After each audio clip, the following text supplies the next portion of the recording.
The Melbourne Symphony Orchestra respectfully acknowledges the traditional custodians of this land, the people of the Eastern Kulin Nation.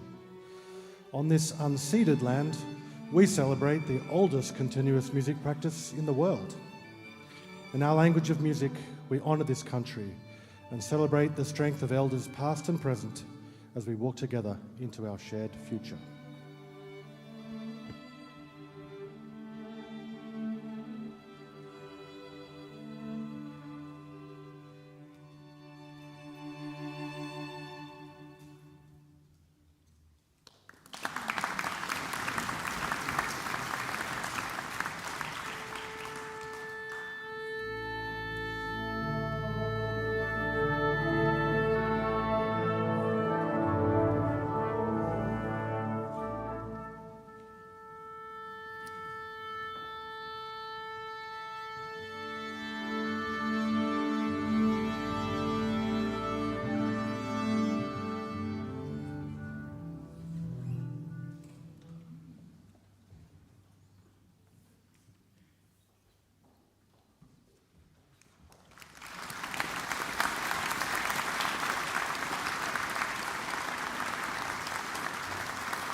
That rousing fanfare that starts the fourth movement.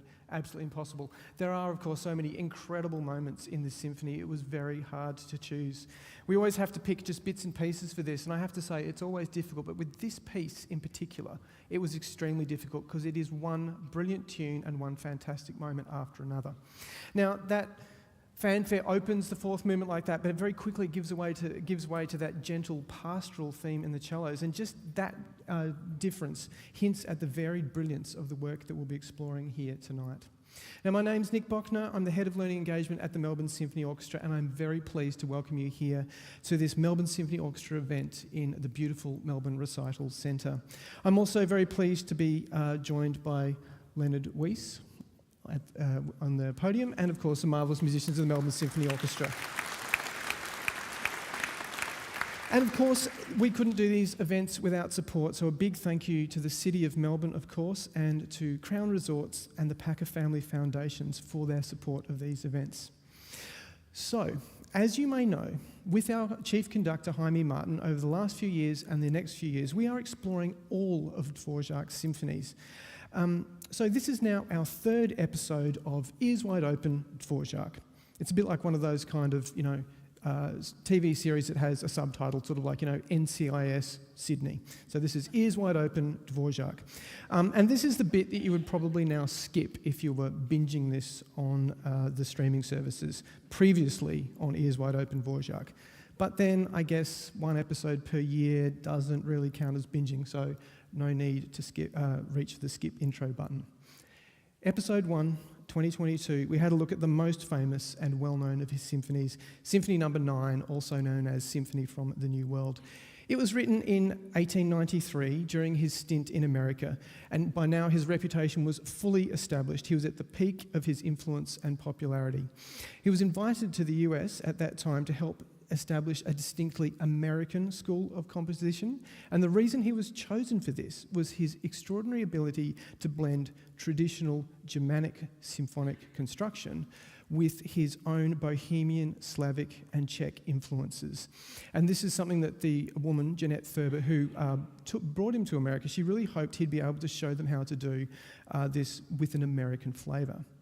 That was episode 1. Now, episode 2, we delved into his Symphony No. 5. This is a much lesser known work, and that was composed nearly 20 years earlier in 1875. This one marked the start of his rise to fame and influence, as it really got the attention of the Austrian State Stipendium Panel. Now, this was a group of people who could give quite large sums of money to composers who they wanted to support. But most importantly, he got the attention of Johannes Brahms, and Brahms connected him with all sorts of people, most importantly, the publisher that would see him be able to sell his work and disseminate it widely. Symphony No. 5, it is a beautiful symphony. It's not played as often as it should be, and it's the one in which Dvorak really started to put together his own unique style. But when you look at it closely, it's not quite there yet. There are still a few rough edges. Now, in the course of looking at these two works, we explored some of the particular challenges that Dvorak faced due to his background, and I think the most notable ones are there was a certain amount of racism, there was a certain amount of snobbery, and there was this kind of evolutionary view of composition that was taking hold. Now, without going into too much detail about those again, I think they're still available for streaming on maybe YouTube or MSO Live. You can look back, find out more about that. The racism stemmed from this, the supremacy, the absolute supremacy at the time of Germanic composition. And that includes both Germans and Austrians. We're talking Haydn, Mozart, Beethoven, Brahms, Schubert, all of those composers absolutely central. And there was this view that the Slavic races were less evolved and less sophisticated.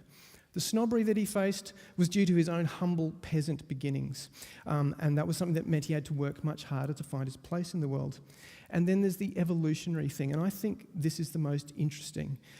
Darwin's theory of natural selection had become to be generally accepted, and music critics were starting to apply this to music, which looking back is maybe a little bit silly, but they thought they could scientifically categorise music of certain cultures as being more primitive or less evolved than others. Of course, Germanic composition was right here at the highest level of evolution, with everything else spread out behind it.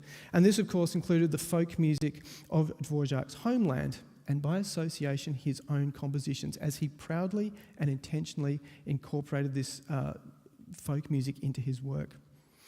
Following his death, even though his music was extremely popular, and in fact, I think it's because it was very popular, it was seen as simply pleasing, simply appealing, but not contributing to this kind of grand development of composition. I think we can see something of a parallel actually in our own time with composers like John Williams and Hans Zimmer. They are film composers, and their music is highly sophisticated and brilliant, but you don't very often see their works on what we consider a serious concert program. Being simply pleasing isn't enough, it would seem. But here we get to what I really want to look at tonight, and that is that this idea that Dvorak is simply pleasing, it's really just the surface of the music. Underneath it, when you dig into it, you find this highly sophisticated and absolutely unique development of the traditional Germanic approach to composition. I would say that Dvorak is in fact a fascinating paradox of a conservative surface and forward-looking, almost radical structure and technique that's supporting that surface. Tonight, we're going to try and look at how those two things came together in this symphony, and really to be the epitome of his mature style. Now, at the beginning of this symphony, if you wanted to achieve a very appealing surface, what better thing could you do than to give the tune to the cello section? I have been a cellist in the past, so I might be a little bit biased in that, but it really is the most magnificent way to start. And that's how he starts. We get this beautiful cello melody. Can we hear that, please?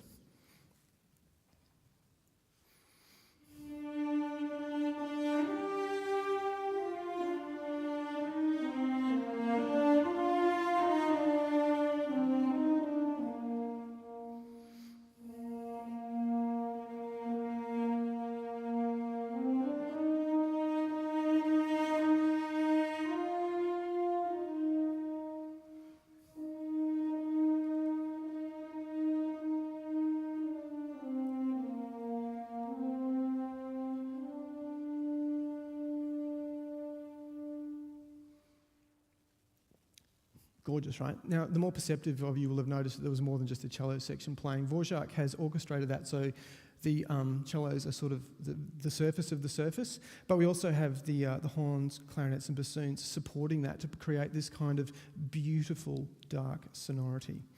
Now, this is one of those things. It's a very simple, beautiful tune, works very well as that, but embedded in there are a few ideas that generate the whole rest of the work. The first thing that happens is this leap of a fourth. It's a fourth. That interval is very important.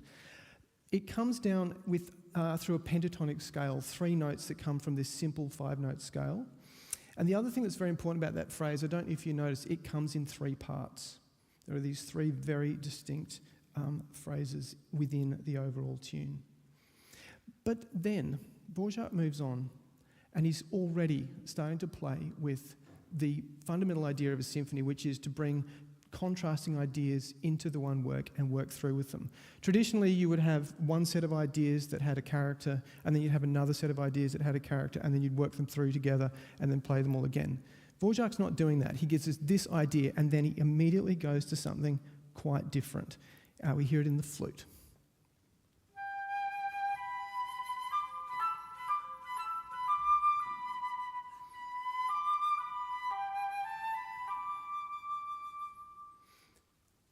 And even though it's a completely different character, it still has some elements in common. It frames a fifth, which is a fourth upside down, and then actually it also has the fourth at the top. As the flute moves in the second bar between these notes, that's the fourth, and it frames a pentatonic scale again. But this character is totally different from what we've just heard. So this is another thing that's very important in this symphony. Dvorak has this capacity to very rapidly change the character from one thing to another. What follows this bit is a very rapid build-up of excitement, and he achieves this through one of the things that I particularly love to highlight in his work. He has this kind of almost messy, untidy style which generates a lot of energy, and in this section he takes the dotted rhythm that we heard in the flute, yum, da-dum, da-dum, da-dum, and he distributes it across the orchestra with quavers and dotted rhythms, so it becomes slightly untidy. Can we hear this very slowly? I think this is in the clarinets, violins, violas and trumpets. Try and listen out for yut, da-dum being in different sections at different parts of the bar.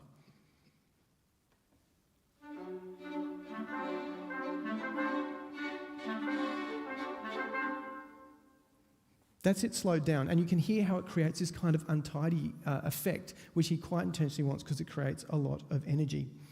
And then people often refer to the symphony as being quite pastoral, and that flute is perhaps like the idea of an open field, and the little oscillating yum, da-dum, da-dum is like a bird call. So I'm going to call that the bird call. It now becomes, after this build-up, something very, very different in the horns.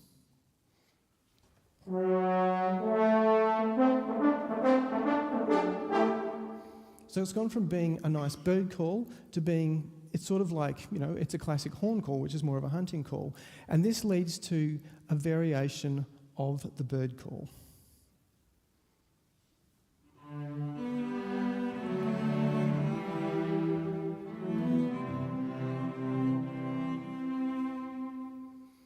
And in all these simple themes, very complicated things are going on. So now what we've had is this first idea in the cellos. It's kind of carried into the flute in a different character. That became a horn call, and now we've varied it again. And actually what he's doing here, he's taking part of one idea and part of another idea, breaking them off and putting them together. So this descending 3 notes in the cellos, ya-dum-dum, that's a variation of ya-dum-dum. And then he takes the 4 notes that we heard in the opening tune, yum-bum-bum-bum-bum, and he joins them together. So what he's actually doing is something that he might have learnt from Beethoven, who liked to take themes, break them up, build big structures out of them. Dvorak takes themes, breaks them up, he builds big structures, but at the same time he makes these very appealing melodies, and that's what's hiding the brilliance of it. So he's totally messing around with the traditional idea of the symphony. So having said that he borrows Dvorak from Beethoven, he takes that idea that we've just heard and he starts to compress one part of that idea over the space of a few bars. Can we just hear that in the cellos, please?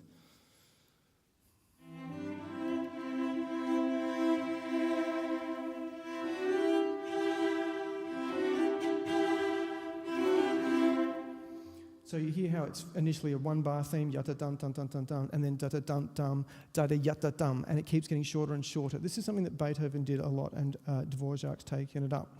Then the rest of the orchestra takes this up, and we end up going from our 4 repeated crotchets to a repeated idea of 3 quavers.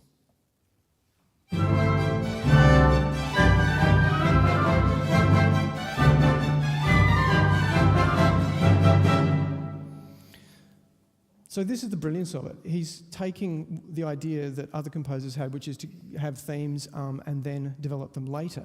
Dvorak introduces a theme, and as soon as he's introduced it, he is developing it, he's breaking it up, he's combining it and doing other things with it. It's quite extraordinary. That yut dut dum, it's 3 notes. We're going to keep hearing about the number 3, and we're going to have a chat a little bit later about why we might think the number 3 is so important. Now, there's one other element that Dvorak really had to put together to really achieve what he was hoping to do, and that is how in this one he has managed to fully integrate his elements that are inspired by the folk music of his country into the fabric of this romantic symphony. And this time he's doing it. It sometimes is in the space of a single phrase. You might have one half of the phrase is in a pentatonic mode. So the pentatonic scale is a 5-note scale that's often associated with folk music. And then in the second half of that phrase, he will answer it with complicated chromatic diatonic harmony, much more like things that, say, Wagner and Brahms, who were inspirations to him, would have used. We get a very clear example of this pentatonic folk running straight into the romantic diatonic in this next bit. We hear the whole orchestra. I think this is bar 57.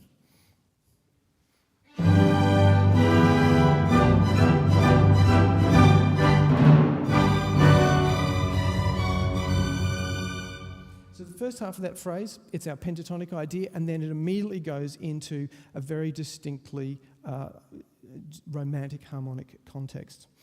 Now, we've already had a look at this, but this big thing in Dvorak, this symphony, is this complication and fragmentation of standard symphonic structure. So, for example, here he starts to set up a second subject area. So we've had all this nice, these themes that we've just heard. This is all the first subject area, and traditionally you would go to a second subject area, different key, different character. He sets this up with a very strong and clear modulation.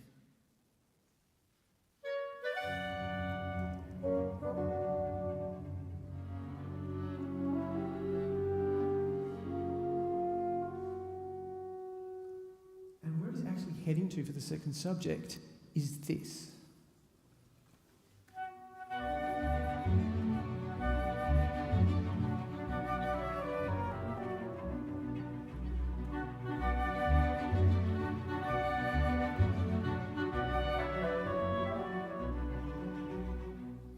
So you can hear how those 2 bits that we just played, they go perfectly well together, right? He could have just done that. But what he actually does is he takes a really unexpected excursion, and in between those 2 bits that fit neatly together, he interpolates this.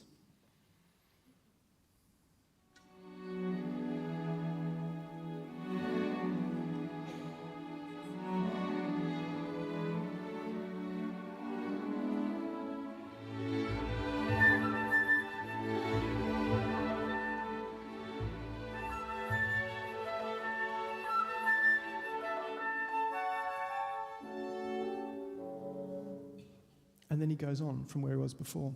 Something else I really love to highlight in Dvorak and to listen out for when you're listening for it, you may have noticed in that, we're listening, the main thing is here in the strings, but there's this beautiful detail in the flute and clarinet.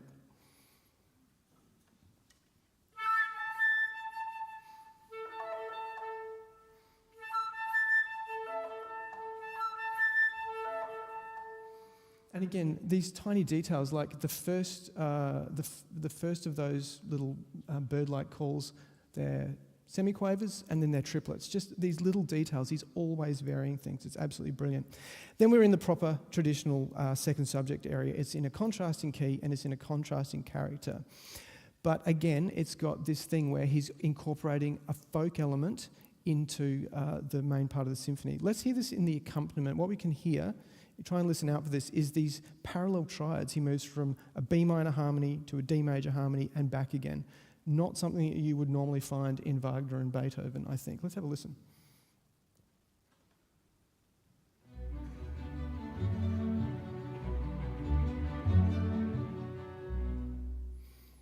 It's a little bit tricky to hear that, but you can hear how it just oscillates between these two chords. Now, immediately after that, he goes directly into something that absolutely would come from Beethoven, Wagner, or Brahms, with these diminished chords and this complicated harmonic direction.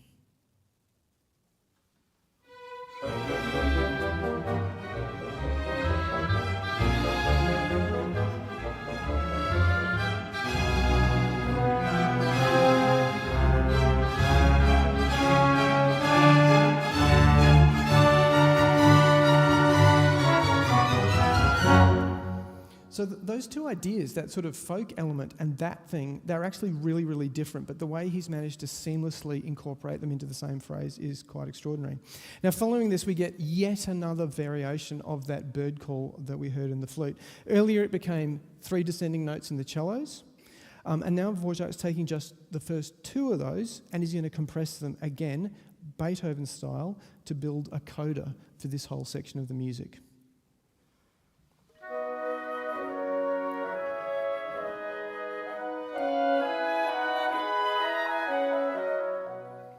So you hear the descending dum dum dum dum, and then it speeds up ya da da dum, and that's that compression that I think he borrows from Beethoven.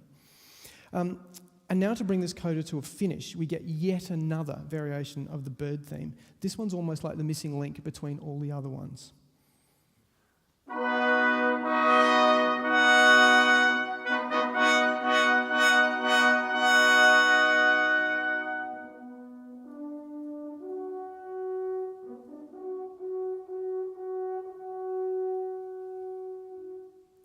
So this time he's taken the actual first 3 notes of the flute bird call, but he's added the 4 repeated notes from the first cello melody onto them.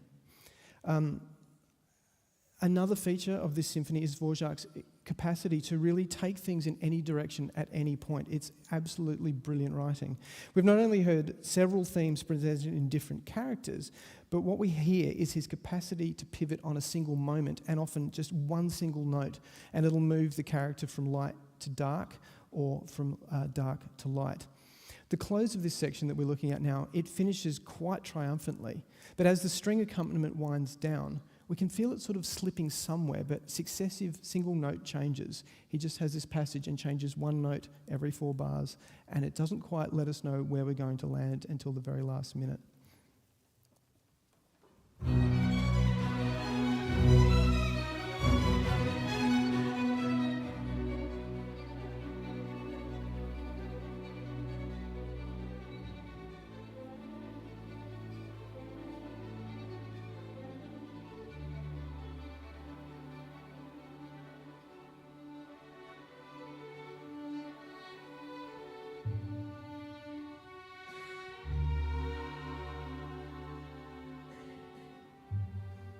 So here it starts out in triumphant B major, and then one note changes, we're in B minor.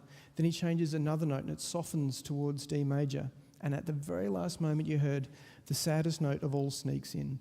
Let's listen to this whole part of this first movement. This is the exposition of the first movement of Dvorak Symphony No. 8.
So that's just the exposition, just the first part, and you can see how much amazing content there is in there and things to explore. Now, we talked a bit about the significance of threes. You might have heard me mention that a couple of times in this work. And in the slow movement, this comes right to the fore. Now, this movement, I think, actually almost breaks that thing. I know I said before that Dvorak is, radical and very advanced underneath with a smooth surface or a conventional surface. I think in this movement, he almost starts to break that. This movement it seems to kind of start mid-sentence with this thought.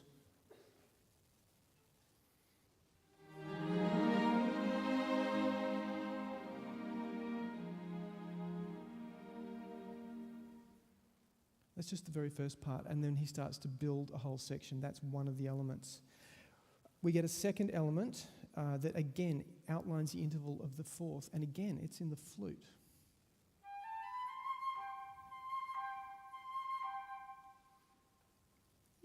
Even though it's a very different character from what the strings have just played, you could almost argue that it's immediately a variation of that. We have this very dark opening tune and the flute playing something simple and clear. It's a bit like the first movement. The flute line, though, is answered by this in the clarinets.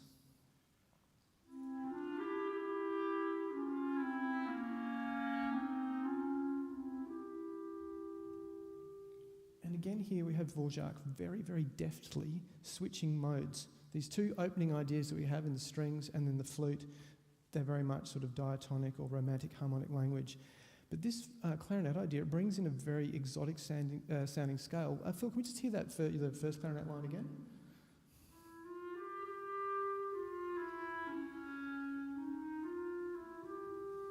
Can you just play up and down the scale that comes from? It's quite exotic and very different from, again, as I said, what you might have heard in Brahms, Wagner and Beethoven. Once again, Dvorak's doing these complicated and sophisticated things right from the very start. We have this opening questioning idea in the strings, and that comes in 3 phrases. They're very broken up with silences, and then the answering flute line, but that's answered by this Slavic variation of the opening idea. So here are these 3 things. Just listen to the first 22 bars with everyone and hear how that comes together.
Dvorak then goes on, and so we've had these 3 ideas. You hear this rising thing, the flutes and the clarinet answering, and then he starts to break it up again and bring it together. These 2 ideas, they play out now concurrently with answering each other, but they're flipped to the other half of the orchestra with the winds taking the strings idea, the strings taking the winds idea, and it has a very different character.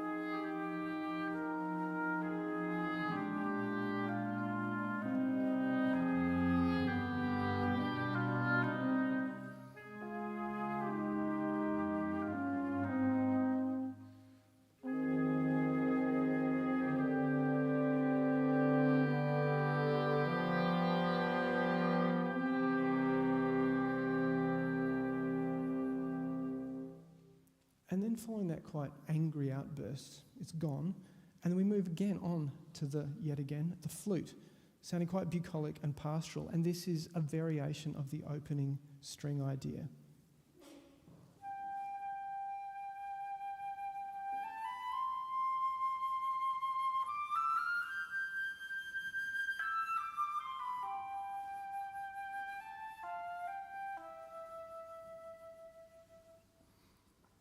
It's, again, a totally different character. Now, in a minute, you'll hear, as we play through, that variation is elaborated even further on a solo violin.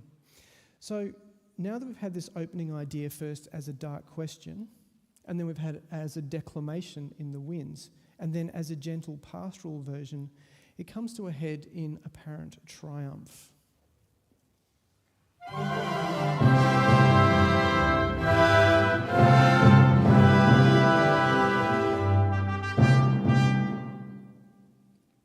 The simplicity of this moment is absolutely beautiful. We've got that opening idea of the strings in one part of the orchestra, but now it's filled out with full harmony.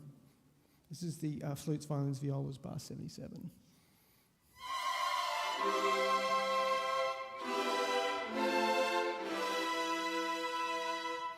And the bass part of the orchestra is accompanying with simple unison scales.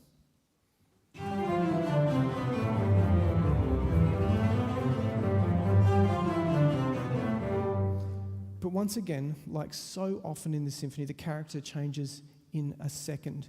You're going to hear that as we play through this first half of the second movement.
again, that's just one part, just the first part of that movement. And from here, this movement takes a very dark turn. But in order to hear that, you'll have to come to the full performance. And that's either on June 27 or June 29 in Hamer Hall with Jaime Martin. It's going to be great. Now, it's perhaps in this very dark turn that we can guess the connection to the number 3. I've been talking about it a bit, those 3 phrases at the beginning of this movement. They're sort of like 3 rising notes, 3 notes there. So the 3's all over this thing. Here's the theory. In the first 3 years of their married life, Dvorak and his wife Anna had 3 children, all of whom died in infancy. It's in the first 3 years.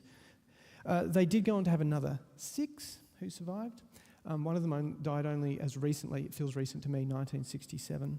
But this must have been an experience that really left its mark on Dvorak.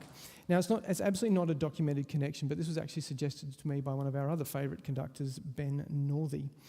And I think this is the sort of thing that a conductor needs to delve into when they're examining a work, is trying to work out what is the motivation. We actually have a conductor right here. Let's have a chat to him about that. Is that the sort of thing you like to think about when you're preparing to conduct, Leonard? You know, it's interesting. I think conductors should be, say, aware of this. It's interesting to look at what parallels existed in the lives of composers and to do with the time they were living, their family situation. Was it a very happy year? Was it a very unhappy or an unprosperous year for them? At the same time, it's very easy to get bogged down in trivialities. I mean, the number 3 is all over this piece, but it could just be that the number 3 is after numbers 1 and 2, and it's easy to just rattle off numbers and perfect fourths and perfect fifths. And part of my job is trying to think about all of that and the extent to which it was deliberate or accidental, and then here you sort of discard some of it and just make music with the people around you. Yeah. Well, one of the other connections I wanted to draw is, as I was saying before, we think of Dvorak as being somewhat conservative and maybe backward-looking. A whole lot of that stuff that we just heard then really makes me think of Sibelius, who we think of as being much more modern, that spaciousness, those big statements. Another one that I think is interesting, and this is connected to this movement for me, is Mahler 1 was written in a very similar time, right? About 2 years later. And there's the child mortality thing in that one as well. Slow movement starts with a sad version of Frère Jacques that he then turns into a melancholy dance. Child mortality is better now. That's what we can say for sure. And there are fewer pieces about dead children. But it is interesting to think that I find also Dvorak to be quite a forward-thinking composer. I mean, the way he breaks with classical structure and, as Nick has touched on, classical melodies to move towards a more Eastern European language is really fascinating and, to me, incredibly endearing and captivating.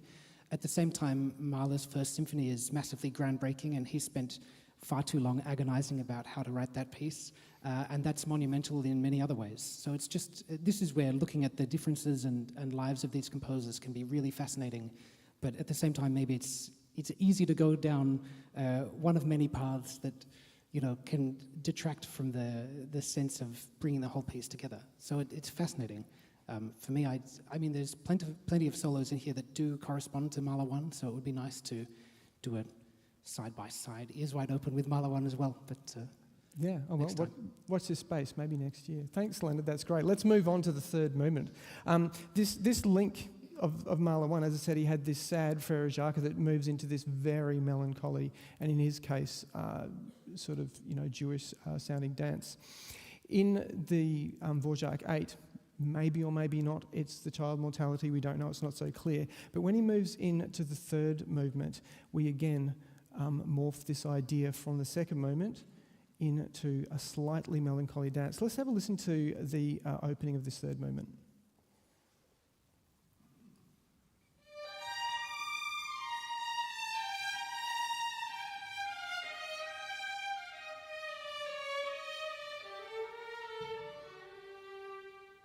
So it's definitely waltzing, you could dance to it, but it's still a little bit sad. If you think about those, it's 3 phrases again.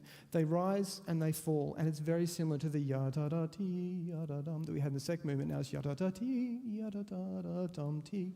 So it's actually a variation of the second movement.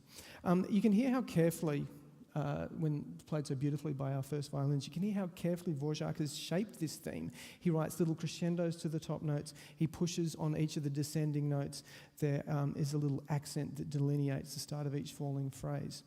And around this, when he composes it, of course, I want to draw attention to a little bit more of the classic Dvorak detail that you hear in the winds. Again, the flute and clarinet.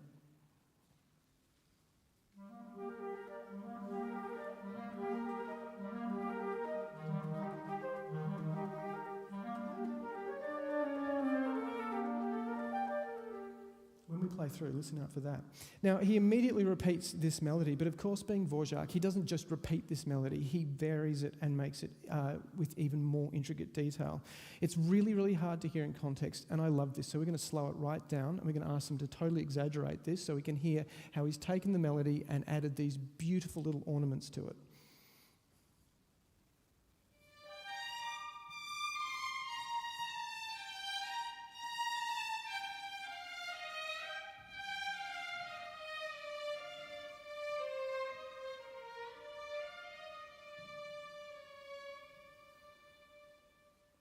So even when Dvorak's working in this apparently simple dance form influenced by folk music, he cannot stop his endless melodic transformation. We get a contrasting B section, as you need in this, and he doesn't just stick in some, contrasting thing. He takes the descending part of that line and he varies it so that it contrasts from what we've just heard. It gives us something that's a little bit more like a polonaise or a mazurka, a little bit more upright than the swinging waltz that we've just had.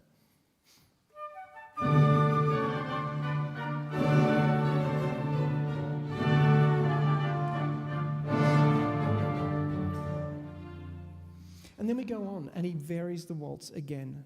This time, the theme is in the winds. The accompanying detail that we heard in the winds ends up in the cellos and second violins. And he adds yet another beautiful new counter melody in the violas and the first violins. Let's have a listen to that.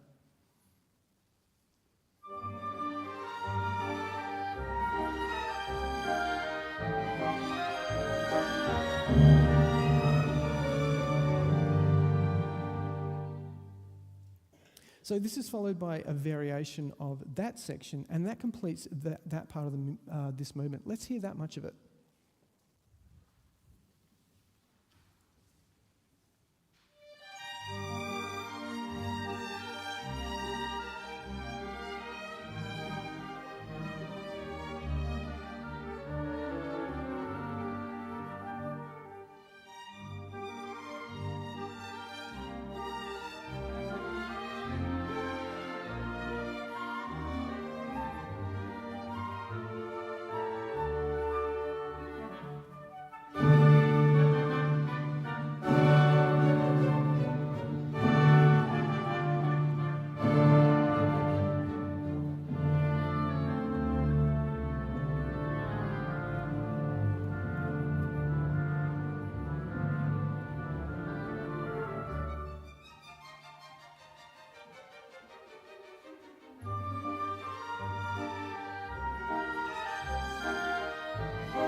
Now this movement goes on as you would expect with a contrasting section in the major. We don't have time to hear that, unfortunately. But what's very interesting about this is a standard sort of scherzo, part of the symphony where you have this idea, a contrasting section, and then you get that repeated exactly.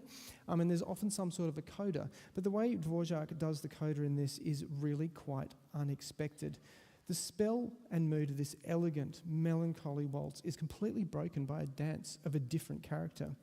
Now, there's no actual narrative to this piece, of course, but for me, the break of this mood that we're about to hear, it's a sudden shift, and it almost breaks this fourth wall. It's kind of like the credits rolling at the end of a film, and you get this sort of jaunty passage that rushes to an unexpected close. Let's hear this coda.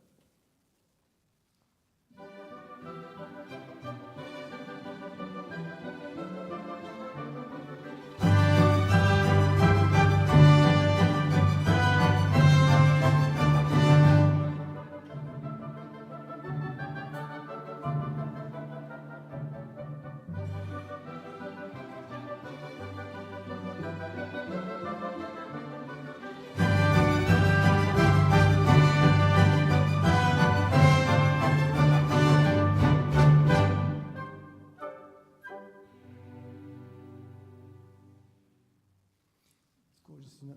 Beautiful. Now, it's very short, it's very light-hearted, that little bit, but it's actually really pivotal, because before this, the other three movements, at some point they've all slipped into various kinds of darkness or melancholy, sadness or anger. But this little fragment of music, it's almost like a cartoon-like transition. Not that cartoons had been invented yet, but when they would be, they'd be borrowing from this kind of music. And it propels us forward to what comes next.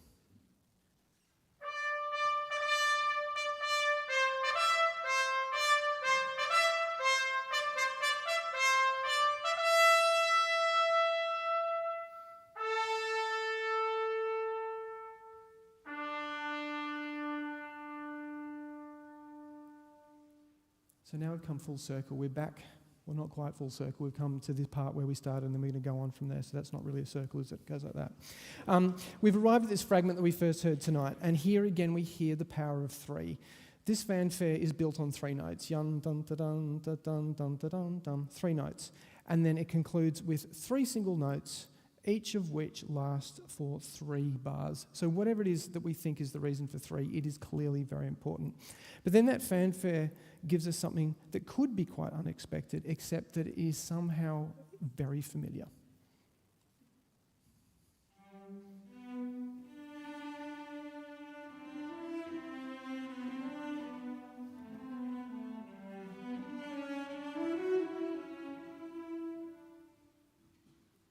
Obviously, it's familiar tonight because we played it earlier, but even if you hadn't heard it tonight, that would sound familiar, because have a listen to this. Remember this from the first movement?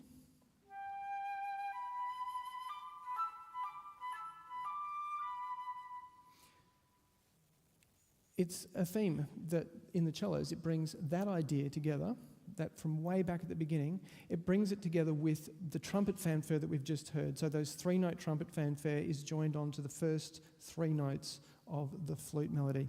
And it's just worth noting that it's extraordinary how many of the important moments in the symphony happen either in the cellos or the flute. Not quite sure what that means, but it's lovely for both of them.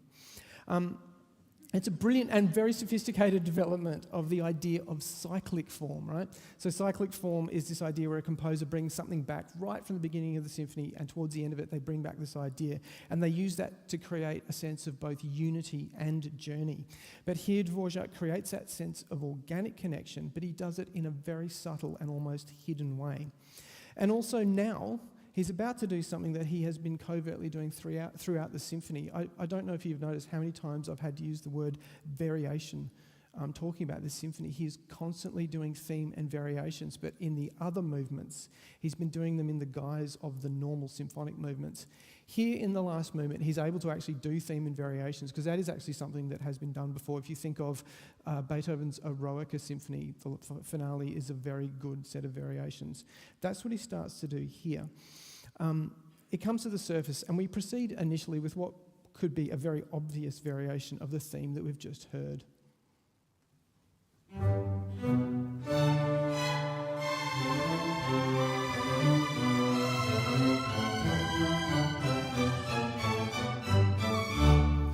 And this variation is kind kind of almost absurdly simple. It's just got two parts.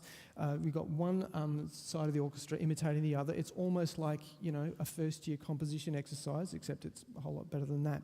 And it's almost like he's saying we're going to go through all the permutations of this set of variations. But in classic Dvorak style, he doesn't do that, and he jumps very far ahead to what would maybe be variation, I don't know, 14 or something.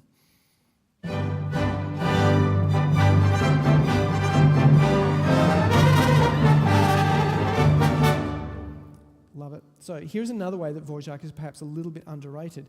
The exuberance of what we've just heard, it sounds so simple and straightforward. It's easy to miss just how brilliant and powerful his use of the orchestra is.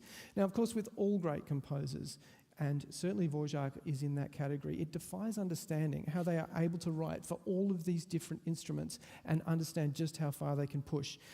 It's a really small example of it, but I love this one. Listen to what the horns were doing in that bit there.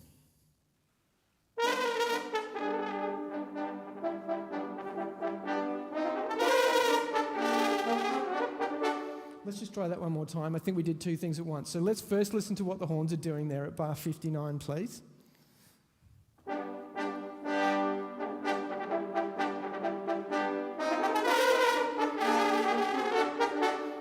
It's absolutely awesome, isn't it? To actually use the horn like that, to have the audacity and make them do those trills. How often do we do trills on the horn? Not very often? Yeah, not so often. It's a brilliant effect. Thank you for that. That was actually dedicated particularly. Yes, brilliant.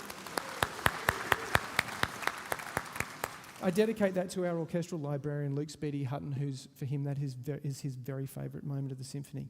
But then again, we shift the mood very, very quickly, in an absolute instant, and we go to the other extreme. And now here, our first flute will demonstrate the most elegant and exhilarating of passages in another variation.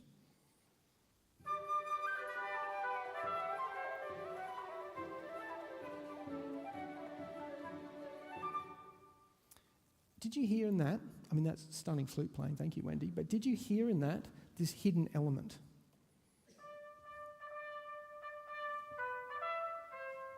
So the fanfare is now sort of very, very distant, but it's still there. Now while we're contemplating the brilliance of the flute playing, bravo, this reminds me that I was having a chat to our chief conductor, Jaime Martin, about this work, because he's going to conduct it really soon. And I discovered that it is doubly special to him. You may know that he, before he took up the conducting, he had spent much of his career playing first flute in the great orchestras of the world. And he was telling me how this solo that we've just heard, it's one that he loved to play. It's quite difficult. Wendy was telling me that it shows up in all of the auditions for orchestras, so you really need to know how to do it. Dvorak's marked this piano, so like it's meant to be as if it's quietly, but there's all this other stuff going on. And he's saying that it's completely inaudible, so the trick, and this is his favourite quote, his trick is to play it extremely loudly, but with a piano face. Yeah. And the other special thing for Jaime, of course, is that this was the very first orchestral work that he ever conducted. So we can see where that led. It's a very special piece to him. Did I mention you can come and see him conduct it in a few weeks? Check the website for details. So in this movement, Dvorak continues this seamless integration of Slavic character with traditional symphonic language.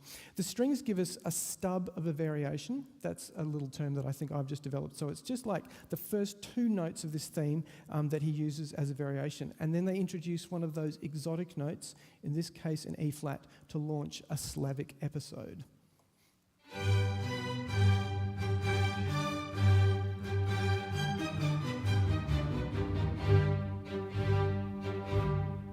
So this episode follows, you'll hear it in a minute. In the middle of this section, we get an extended passage of non-traditional harmony that is really quite audacious. This stub variation, just these three notes going backwards and forwards, they're kind of like vamped in a loop over a harmony, and the harmony just kind of drops by a semitone every 4 bars for about 3 or 4 times in a row. It is a million miles away from anything that he would have found in those Germanic models of Beethoven, Brahms, and Wagner that some of his earlier work was based on. Let's have a listen to that.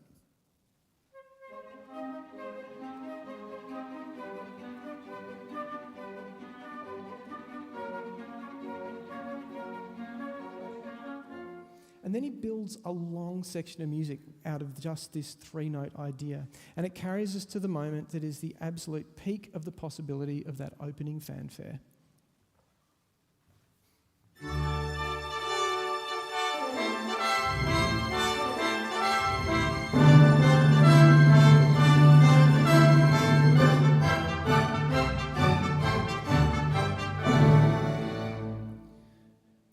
myself mentioning this every time we do a Dvorak, but did anyone else hear a little echo of John Williams in that, those descending flourishes in the cellos? John Williams owes a lot to Antonin Dvorak. Now, as quickly as this peak arrives, it dissipates. You'll hear that in the playthrough in a moment, how it winds down into a long coda that then mirrors the first variations we heard back at the beginning of the movement. But this time they've got a tinge of nostalgia. And in typical Dvorak style, he keeps us guessing until the very last moment where he's heading with this. Surely he's going to bring the house down with a rousing ending? Isn't he? Well, let's find out. Just before we do that, though, let me say thank you to all of you, again, for joining us tonight. Thank you to Lenny for his marvellous work with the baton, and of course, a massive round of applause for the marvellous musicians of the Melbourne Symphony Orchestra.